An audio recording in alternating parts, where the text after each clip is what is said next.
Okay, Ephesians chapter 2. Ephesians chapter 2, verses 13 hanggang 22. Basahan tayo. Ephesians chapter 2, irrigate verse 11. At na maalat tayo kay context na. Therefore, remember that formerly you, the Gentiles in the flesh, who are called uncircumcision by the so-called circumcision, which is performed in the flesh by human hands. Remember that you were at that time separate from Christ, excluded from the commonwealth of Israel, strangers to the covenant of promise, having no hope and without God in the world. But now, in Christ Jesus, you who formerly were afar off have been brought near by the blood of Christ. For he himself is our peace, who made both groups into one and broke down the barrier of the dividing wall by abolishing in his flesh the enmity, which is the law of commandments contained in ordinances, so that in himself he might make the two one new man, thus establishing peace, and might reconcile them both in one body to God through the cross, by it having put to death the enmity. And he came and preached peace to you who were far away, and peace to those who were near. For through him we both have our access in one spirit to the Father. So then you are no longer strangers and aliens, but you are fellow citizens with the saints, and are of the household of God's household, having been built on the foundation of the apostles and prophets, Christ Jesus being the cornerstone, in whom the whole building being fitted together is growing into a holy temple in the Lord.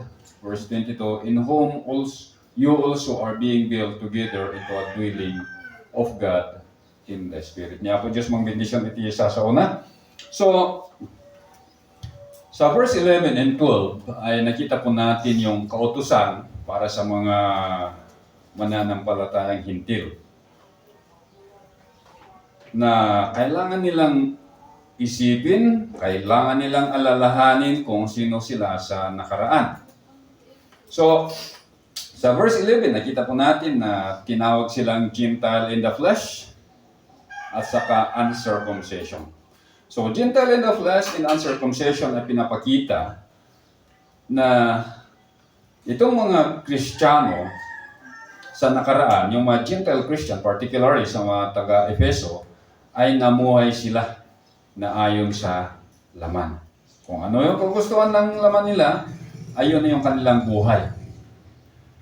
At nakita rin natin sa verse 12, yung 5 na kalagayan, yung status nila sa nakaraan.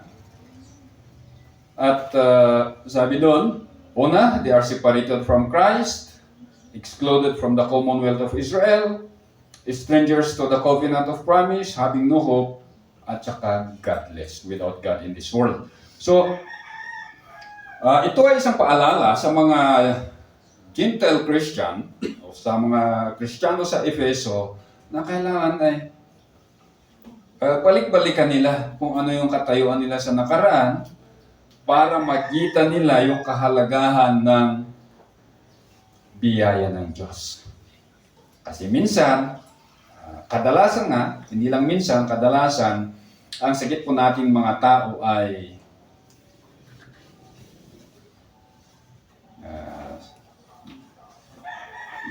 may amnesia. May amnesia po eh. Minsan nakakalimutan po natin na tayo ay naligtas sa pamamagitan ng biyaya. Minsan sinasabi natin ay naligtas ako dahil ako ay nagsilbi sa Panginoon ng ilang taon.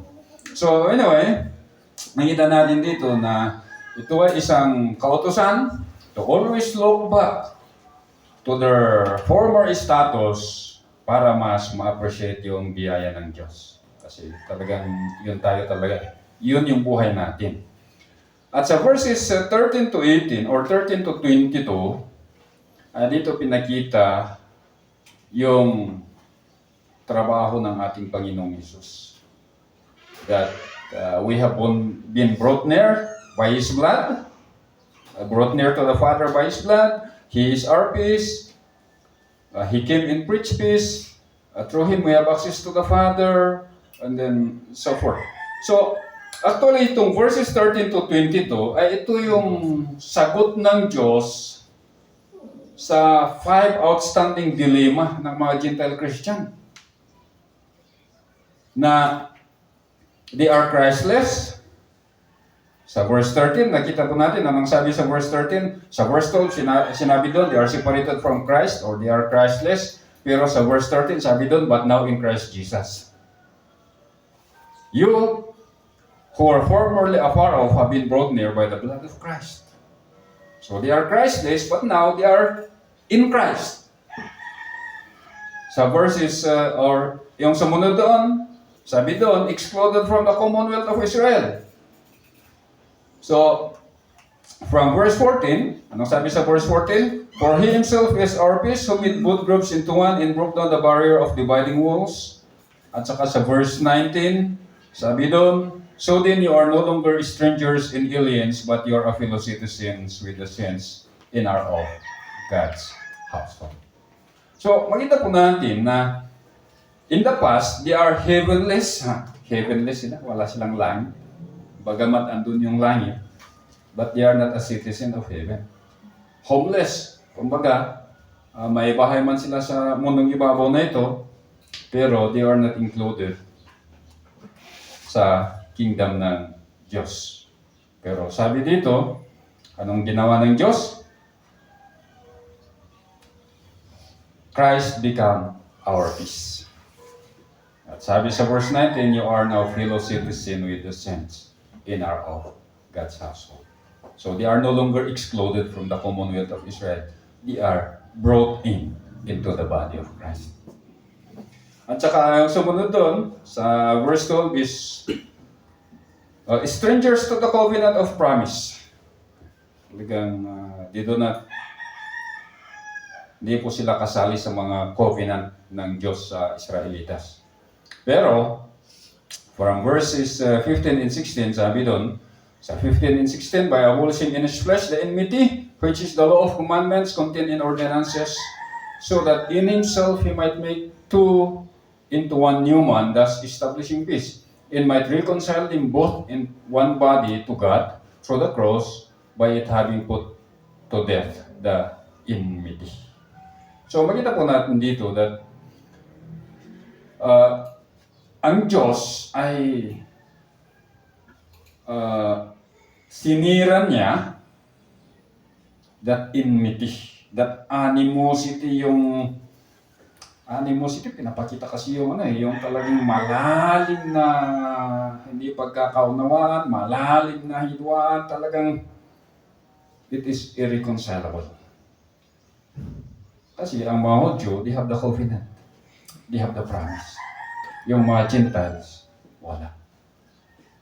So, yung mga Hudyo, pupunta tayo sa Roma, they look down on the Gentiles. Why? They have no God, they have no covenant, they have no promise. Pero dito, sabi po dito, they are no longer strangers to that covenant of promise. Why? God has broken that enmity. Sabi dito, He make these two groups into one new man. Ganda, galing ng Diyos. At saka sa verses 17 and 18, ito ay sagot sa sabi doon sa verse 12 na having no hope, they have no hope. So, sabi sa verse 17, Christ came and preached peace. Pumunta ang ating Panginoong Jesus and He preached peace. Sabi dito, He preached peace to you and to them who are afar off. Peace means there is reconciliation. And if there is reconciliation, there is hope. So they are no longer hopeless, but they now have hope because Christ came. And then sa verses 18 to 22, ito yung sagot ng ating Panginoon sa pinakahuli na status ng mga Gentile Christian na sabi doon, without God in the world. They are without God in the world, pero sa ngayon, sabi doon, they now belong to the household of God. Galing ano? So, okay, sa ngayon, pag-aralan natin to verse by verse, titingnan natin, hihimay natin kung ano ang sinasabi ng mga verses. So sa verse 13, sabi dito, "But now in Christ Jesus, you who were formerly afar off, have been brought near by the blood of Christ." So, meron yung strong adversative contrast na sabi, "But now." Ito yung favorite ng mga dispensationalist. Kayo noon, ganito kayo. Verses 11 and 12. Pero sa ngayon, ang usapan ay ngayon. Yun yung diskarte nila. So, but now, pinapakita dito that glorious change of status. The glorious change of status. Nasabi sa verse 12, they are separated from Christ. Wala sila kay Kristo. Talagang totally separated. Pero sabi dito, but now in Christ Jesus. Wow. In the past, your former way of life ay wala kayo kay Kristo, you are separated from Christ. Pero sa ngayon, sabi dito, but now in Christ Jesus. In Christ Jesus, this is a local dative, ibig sabihin, in the sphere, sa loob ni Kristo, ay doon kayo located sa ngayon. You are not outside of Christ, but andun kayo kay Kristo. Di ba? Maganda. Maganda isipin na, oo nga, in the past, wala tayo kay Kristo. We are separated. Hindi siya natin kilala. Pero sa ngayon, ay nasa loob ni Kristo na tayo. A glorious change of status. So, titignan natin, but now in Christ Jesus, ay parang ito ay similar phrase sa verse 4. Anong sabi sa verse 4? But God being rich in mercy. So, titignan natin yung verses 1 to 3. Sabi sa verses 1 to 3, "And you were dead in your trespasses and sin, in which you formerly walked according to the course of this world, according to the prince of the power of the air, of the spirit that is now working in the sons of disobedience. Among them we to all formerly lived in the lust of our flesh, indulging in the desire of the flesh and of the mind, and were by nature children of wrath, even as the rest. But observe, sabi po dito, but God, being rich in mercy, because of His great love in which He loved us."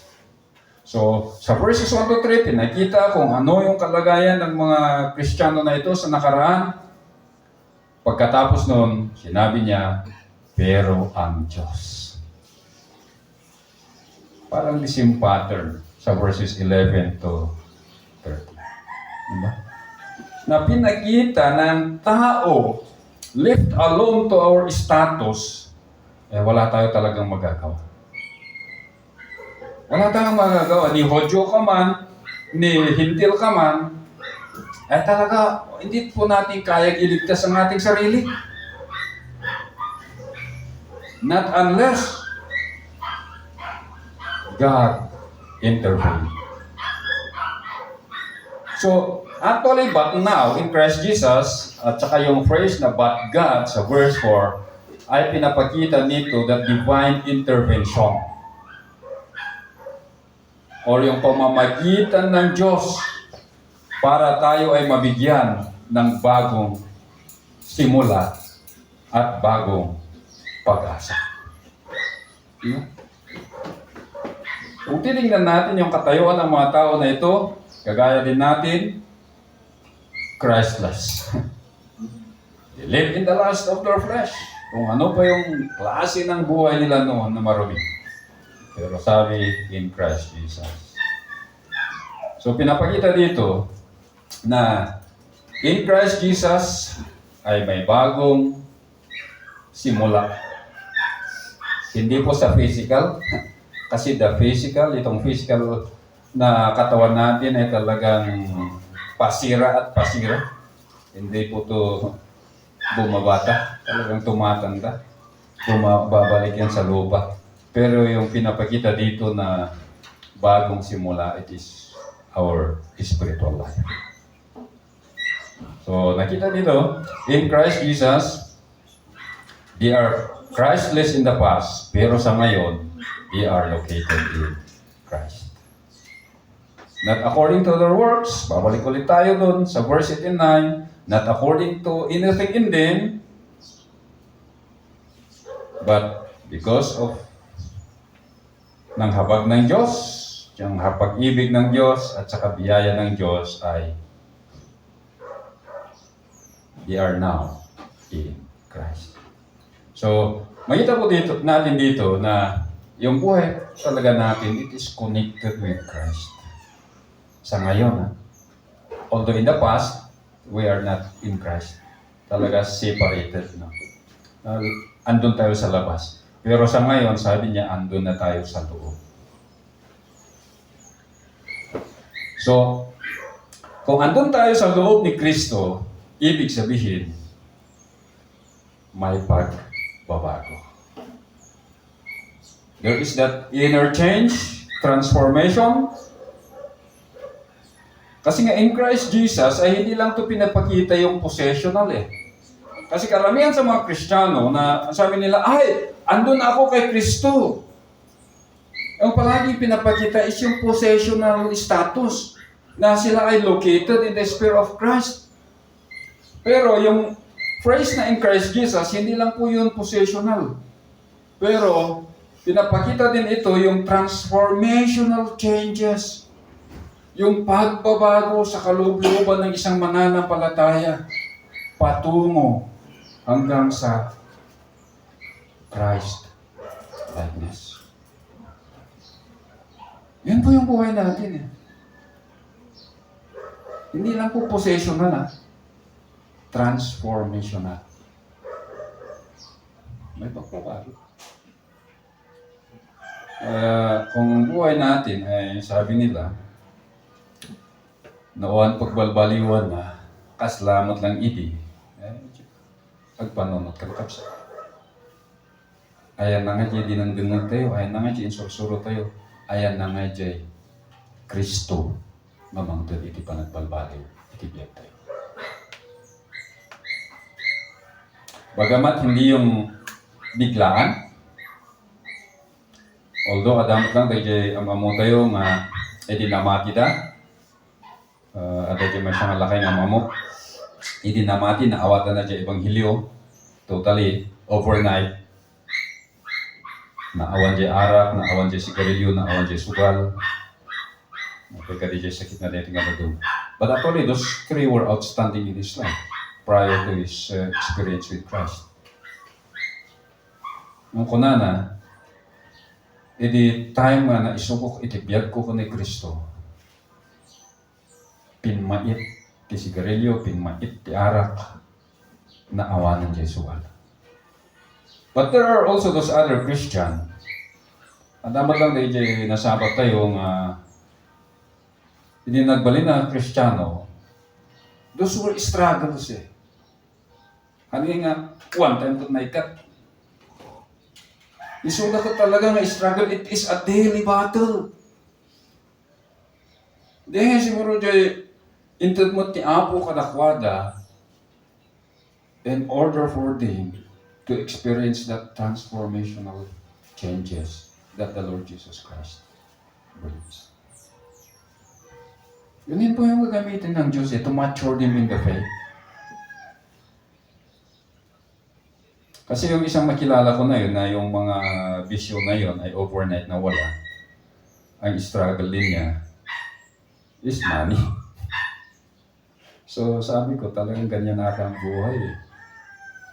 There are things that we easily, talagang kayang-kaya natin, ma-overcome natin immediately, pero meron din yung mga iba talaga. That really brings transformation from our Lord Jesus Christ. So yun yung buhay Kristiyano eh. So in Christ Jesus, ibig sabihin that we are, yes, located, andun tayo kay Kristo, pero habang andun tayo kay Kristo, unti-unti may pagbabago. Kasi there are those things that we have acquired in our past life, yung mga kasalanan na bitbit natin, yung mga gawa na nakasanayan na natin, na sa patuloy na pag-aaral natin sa salita ng Diyos ay nakikita natin na ay mali pala yun. Kaya doon po tayo nagbabago. May isang Kristiyano dun sa let me just use some examples. May Kristiyano dun sa Sinto noon na nung nanampalataya siya, hindi niya nakita na kasalanan yun. Kasi businessman siya. Store owner siya. Habang nagtitinda siya, sabi niya, pagtitinda ko ng... Kasi ang mabili, alak at sigarilyo.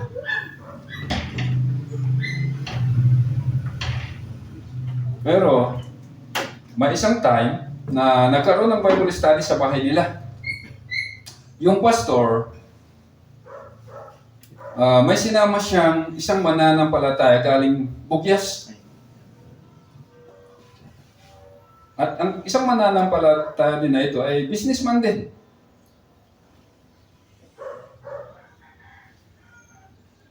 Businessman din siya.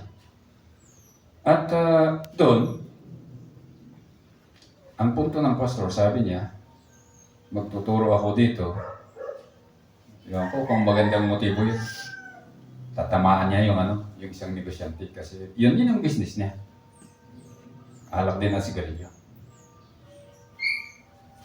Pero ang paggawa ng Diyos ay yung nagbago yung buhay ng negosyante ay yung binago ng Diyos ay yung andun, hindi yung target ng pastor.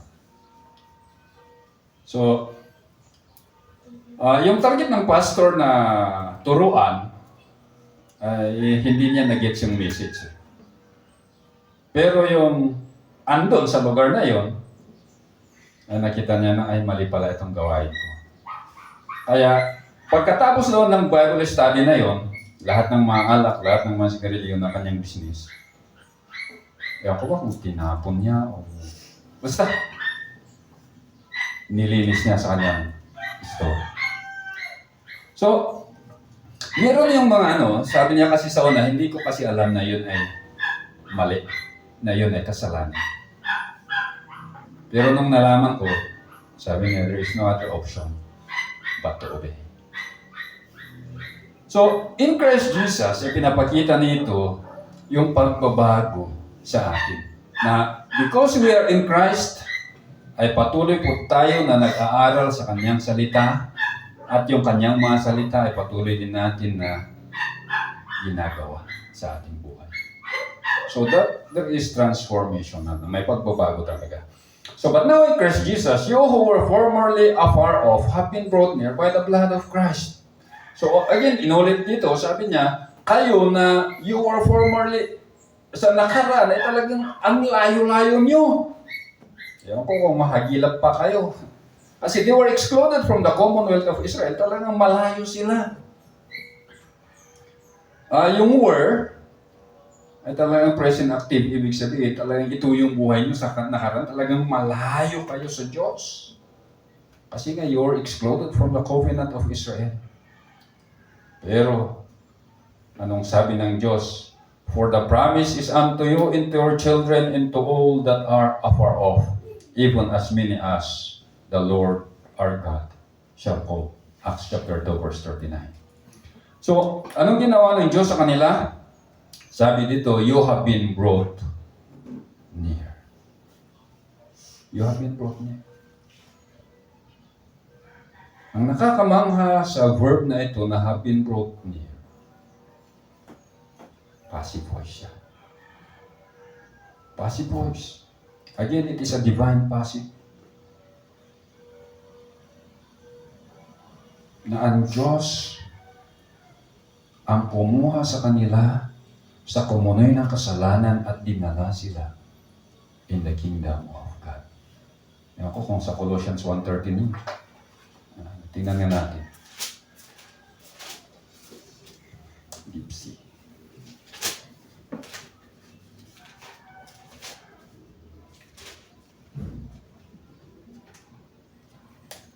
Sa Colossians 1:13, sabi dito, for He rescued us from the domain of darkness and transferred us to the kingdom of His beloved Son, in whom we have redemption, the forgiveness of sins. So we have been brought near. Ang layo po natin noon. Kasi we are excluded from the Commonwealth of Israel. Pero, ang Diyos ang siyang gumawa. Ginawa po tayo from the kingdom of Satan, from the domain of darkness, dinala po tayo to the kingdom of His beloved Son. So sabi dito, you have been brought near.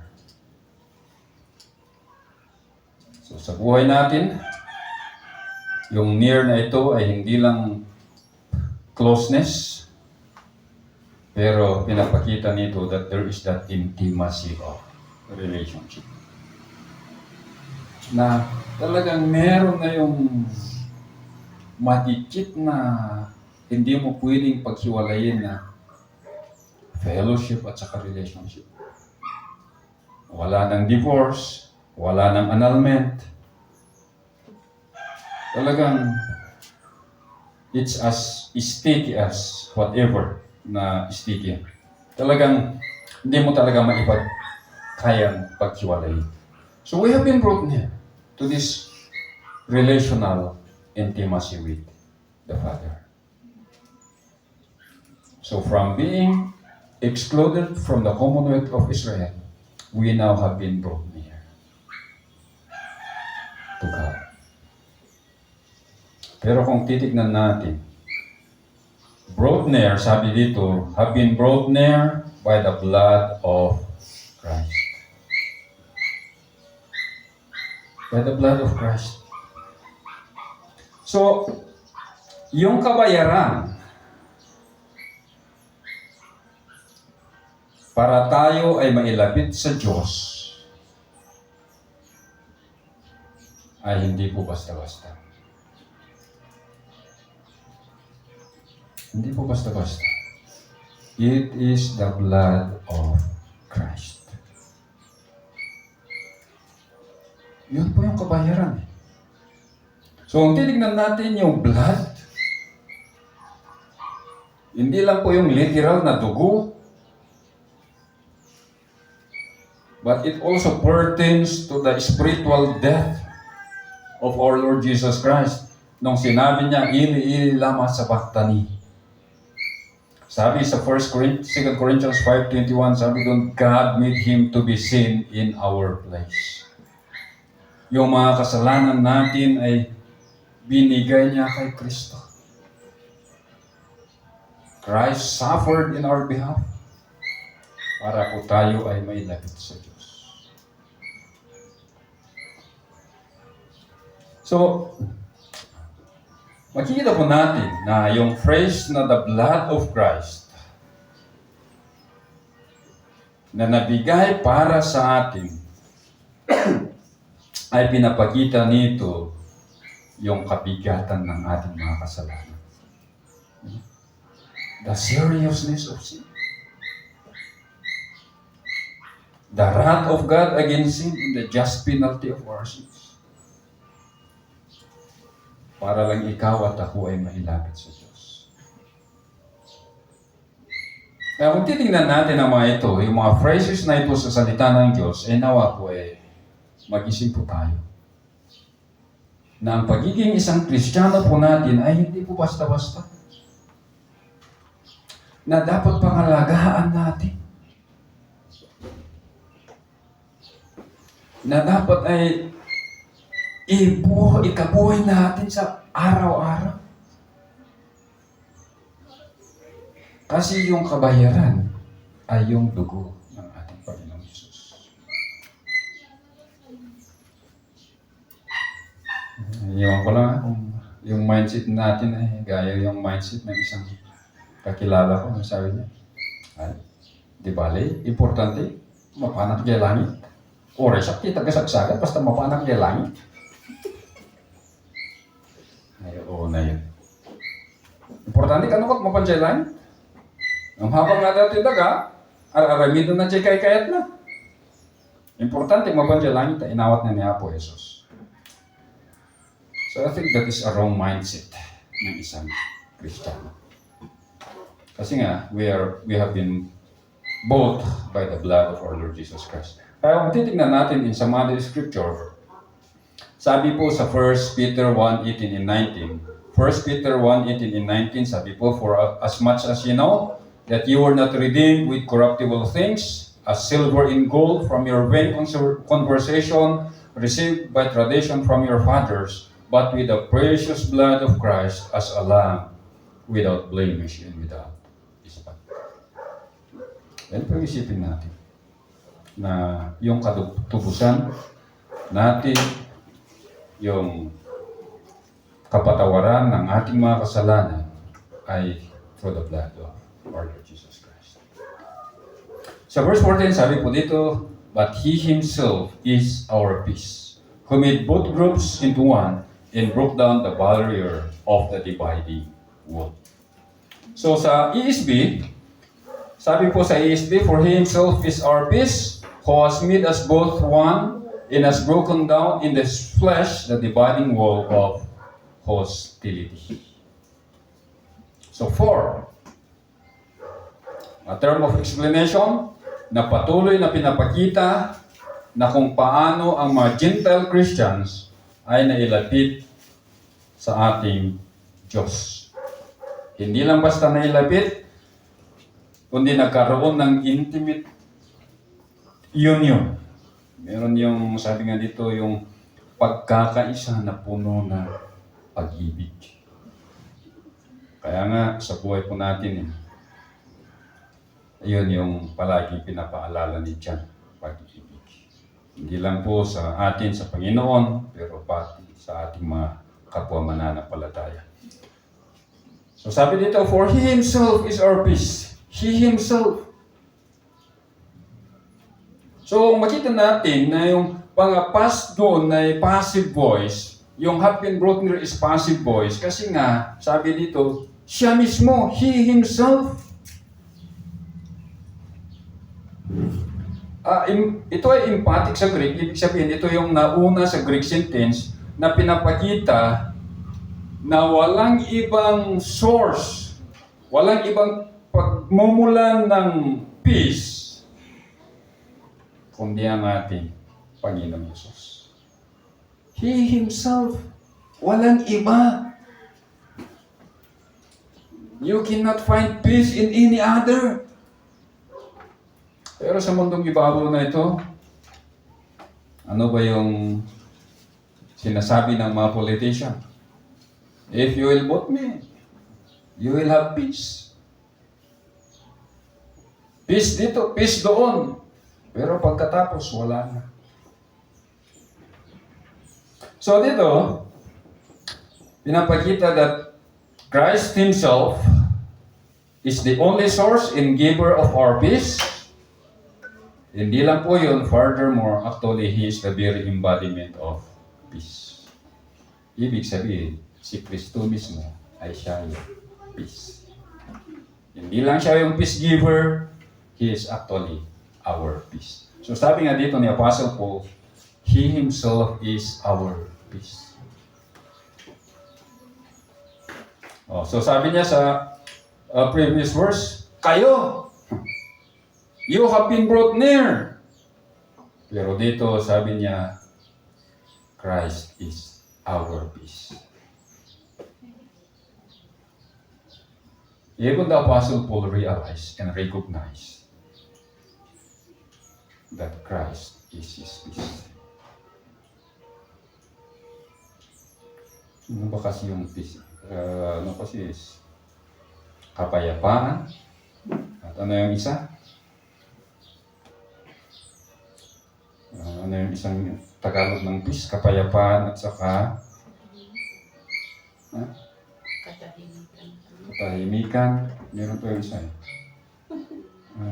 Ewan ko, nakalimutan ko na yan. Basta peace. So, ina natin dito, peace. Kasi kung titignan natin yung word na peace, ibig sabihin to join together what is broken or divided.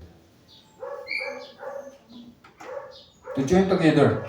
So pinapakita dito that when Christ came to become our peace, ibig sabihin talagang ang gulo-gulo ng mundo natin. We are at war with God. While we were yet sinner, Christ died for us. So pakita po natin na talagang we are at war. We are at enmity with God. Hindi lang po sa Diyos, kundi pati sa kapwa nating tao. Pero, nakita po natin that Christ came and become our peace. Actually, yung peace dito is with a definite article. Pinapakita that the only peace that brings true peace ay ang ating Panginoon Hesus. Christ Himself is our peace. At saka yung effect nito sa buhay po natin ay hindi lang po sa mundong ibabaw na to, but this peace is eternal. Diba? So, He Himself is our peace who made both groups into one and broke down the barrier of the dividing wall, the enmity in His flesh. So, the one who was made. So, hindi lang siya yung peace natin, sabi dito, He is the one who made the two groups into one. So He did not only reconcile us to God, but He also reconciled us to people. So makita po natin that primarily, Christ reconciled us to God. He made peace. He became our peace with God and now with other people. So actually, yung two groups of people dito, primarily, it refers to sa mga Grego at sa mga Hudyo. Sabi ng mga Hudyo, "Oy, kayong mga hindi tuli." Sabi naman ng mga Grego, "Kayong mga tuli." Sabi ng mga Hudyo sa mga Grego, "Kayong mga kumakain ng pinagbabawal na pagkain." Sabi naman ng mga Grego sa mga kayo na pihikan sa pagkain. Basta, ang titingnan natin, there is an history of ethnic, culture, and religious animosity between these two groups. It's very hard to reconcile. Hindi mo talaga mapag-isa ang dalawang ito.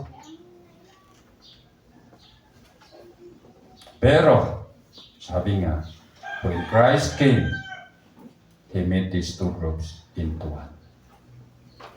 So, He made these two groups into one, ay pinapakita dito the unity in the new identity of the Gentile and Jewish Christian outside the religious and ethnic identity.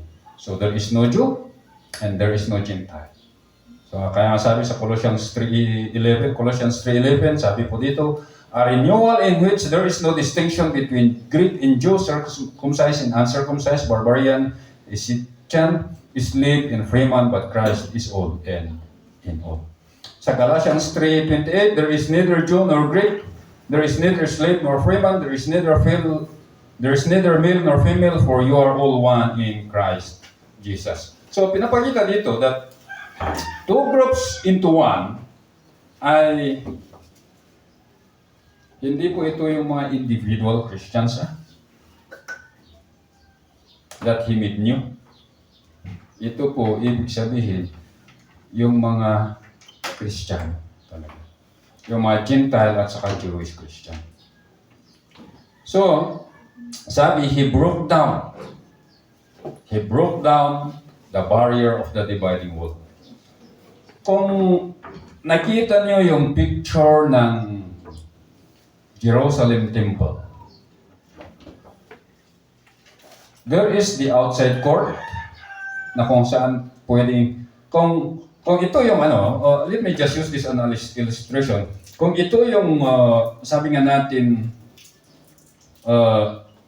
Jewish temple or Jerusalem Temple, ay ito ay napaligiran ng bakod sa labas. At bago ka makapasok dito, meron yung Gentile court. Gentile court, ito ay nakapalibot sa temple. At between the Gentile court in the temple itself, ay meron yung sinasabi doon na balustrade inscription or Zurich inscription. It is about a 5 feet stone wall, sabi nila. 5 foot tall stone wall. Na kung saan, yung mga hintil ay hindi sila pwedeng pumasok na doon sa loob. Kasi kapag pumasok sila doon sa loob, yung consequence po noon, mamamatay sila. At dito, maalala nyo yung panahon na nilinis ni Kristo yung temple. Dito nangyari yung business na yun. So, ang barrier na yon, sabi nila, ay ito yung talagang lahat ng animosity, yung hindi pagkakaunawaan ay andun. Ay hindi pwedeng makapasok yung mahintil sa Jewish court. Maalala niyo si Pablo? Nung siya hinuli sa templo? Ano ang accusation nila? Kasi si Pablo daw ay nagdala ng isang hintil sa Jewish court. Kaya hinuli. Kasi ang katumbas nung nakaso ay kamatayan. So there is that animosity. There is that enmity. Talagang malalim na hindi pagkakaunawaan. Pero sabi dito, Christ broke down that dividing wall, the barrier of dividing wall. So, actually, the barrier of the dividing wall ay hindi lang actually yung ano na yun yung wall na yun. Pero nagamit yun as an illustration na pinapakita the religious, the social, and spiritual hostility that separate both Jews and the Gentile. At kung titignan natin, sabi dito, the enmity. Ano ba ang enmity na ito? Kung a-advance tayo sa following verses, sabi doon, the Mosaic Law. So Christ break down that barrier, that enmity. Ang hindi pagkakaunawaan, yung hatred, kasi yung kung titignan natin yung word na enmity is not only hostility but there is that hatred talaga ngayon. Kaya kurang na pumatay between these two groups of people. Pero sabi dito, Christ broke down that wall, that dividing wall by His flesh. Nung namatay siya sa cross, that dividing walls has been broken. Kaya nga, sabi dito, He made the two groups into one. He can only make the two groups into one by His death. Kaya kung titignan po natin the sacrifice na ginawa ng ating Panginoong Hesus in order for us to be brought inside that Commonwealth of Israel should encourage us to love Him more. Ang tingin ko madete kadateo iti encouragement ng mga ayat pa ikimpuan. So ano kita natin, Colossians 1:22, sabi doon, He has now reconciled you in His fleshly body through death in order to present you before Him holy, blameless, and beyond reproach. Hebrews 10, verse 19 and 20, Hebrews 10, sabi po dito, Therefore, brethren, since we have confidence to enter the holy place by the blood of Jesus, by a new and living way which He inaugurated for us through the veil, that is His flesh. 1 Peter 4:1, sabi po, therefore, since Christ has suffered in the flesh, arm yourselves also with the same purpose, because he who has suffered in the flesh has ceased from sin. So, ibig sabihin, sa buhay po natin bilang isang mananampalataya, the animosity between the Jews and Gentiles has now been broken. Wala na po yun. And not only that, in application siguro, jay gurang-gura, that hatred between Christians of different denomination was broken down by our Lord Jesus Christ. So kung babalik po tayo sa ating mga pinag-aralan sa ating Sunday School, sabi doon na we should love our brothers, our sisters as Christ has loved us. Kasi ang kabayaran po yun ay ang kanyang kamatayan. So, let this be a challenge for each one of us. Na hindi po tayo maging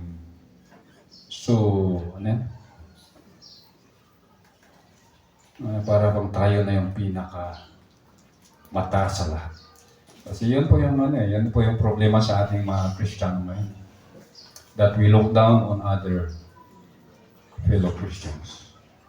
Pero kung titignan natin, we only have a common ground. Ano yung common ground na yun? The death of our Lord Jesus Christ. Yun po yung ginamit ng Diyos para tayo ay ma-reconcile sa Kanya at yung mga kapwa nating mananampalataya ay may lapit sa atin to reconcile us together with Him. So, titignan ninyo in application, sabi ko kanina, if you look at other Christian, look at them as you look at yourselves and most especially the cross of our Lord Jesus Christ. Magaya din natin sila na tumatayo sa biyaya ng Diyos through the death of our Lord Jesus Christ. Sabi ko, Father, we thank you for your words na aming pinag-aralan ngayong umaga. We thank you, Lord, kasi nga we are now in Christ Jesus.